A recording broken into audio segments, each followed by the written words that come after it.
Welcome back to me today, guys. It's time for another manga webtoon volume review. This is going to be on volume 3 of the Remarried Empress. Now, this is a series that I picked up mainly because Yum Press, Easy Press sent me a copy, but I am going to say it is definitely a series that even if they would stop, I would continue buying because it's such actually good series. Surprisingly, not a genre that I usually pick up myself, but I have been enjoying it, and the third volume did not disappoint.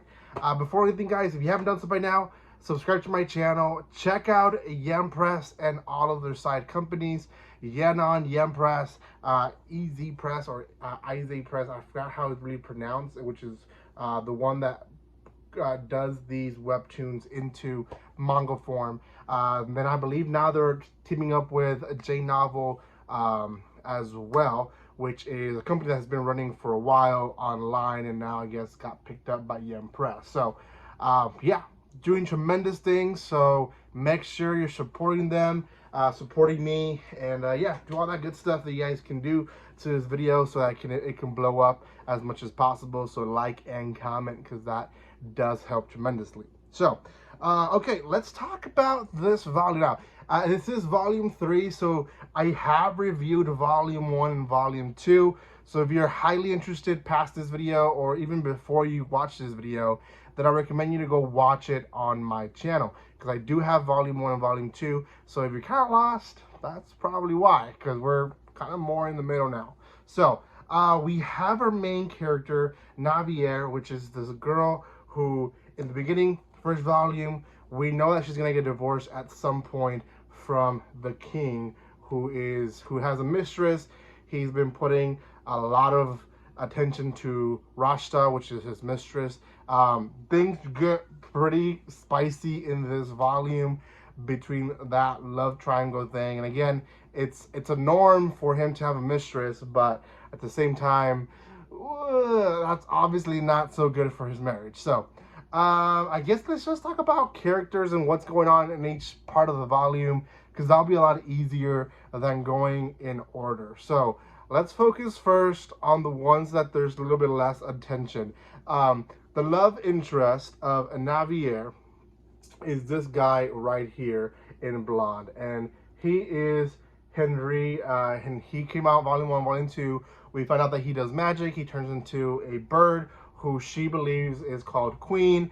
That's gonna be maybe a sour apple eventually that will happen in the later volumes, I believe, when she finds out that they're the same person, because she's been very intimate with the bird when it comes to her showing her feelings. There's not really much of him in this volume other than his brother gets ill, his brother dies, he needs to tend to all that in his village, and he is really a crying shoulder for Navier for a lot of stuff that happens in her life. But other than that, he's not really present as much. Who is present is this other man here who is from also a different land. He's the Grand Duke of Kaufman, and he gave Navier a potion. He tells her it's a love potion. He's like, let me demonstrate to you.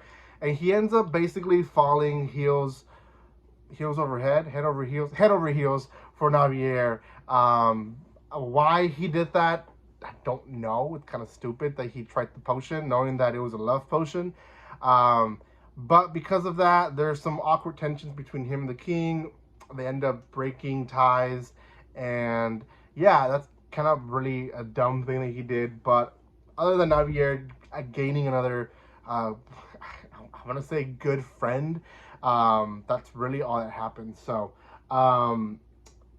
Navier herself is struggling with multiple things. People that are close to her side, like the Duke and Henry, at one point start leaving the castle, and she's left with less and less friends that she can kind of cry on their shoulder for things that are going on. The main thing is based on Rashta. Now Rashta, she's still being blackmailed for her previous child. Previous child is moving with the dad close to her in the village, so she's going to be pretty much sucked dry from all expenses. She's not really making enough money.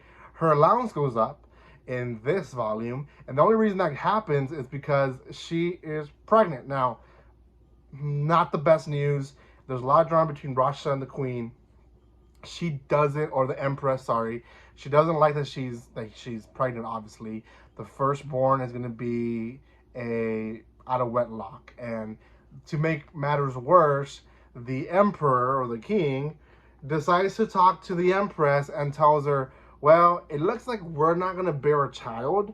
So for now, we have to pretend that kid, that Rashta, my mistress, let's point that out, my mistress is having, is more likely going to be the heir of this land. So, gosh, it is tricky, very tricky, because yeah, that's pretty crappy from his end, because obviously bearing a child is not just her part, right? She does most of the work, but there's still some work the Emperor needs to put. Like, I don't know if you guys know how that works, but it works that way, right? It takes two to tango. And he obviously is not in the mood anymore for her. And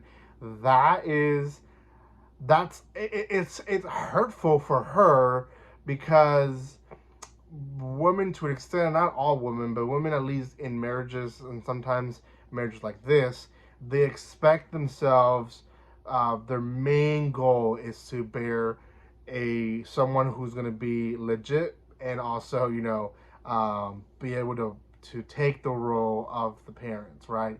And when that's not possible, that's almost telling them that they're not worthy. Although she is a girl boss, she's doing a lot for the empire. In fact, it almost seems like she does most of the work, to be honest, and he is just in La La Land with his Empress. So, yeah, that in a nutshell is the third volume.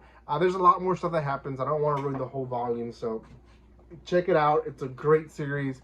If you love these type of, love triangle stuff like that, this is probably the one you want to watch, or sorry, read, because yeah, there's a lot of it.